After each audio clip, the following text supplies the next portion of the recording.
de la copii de 15 ani de 6 milioane. Asta e, tot să le știm. De ce nu vreau? Interesul dumneavoastră.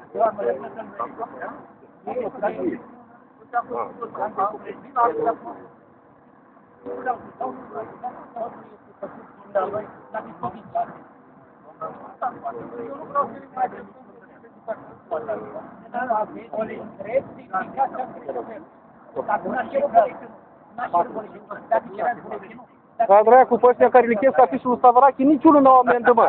Arătați-mi o amendă cu un afiș de lui Stavarache. Bă, gra mea și picioarele să-mi bag eu.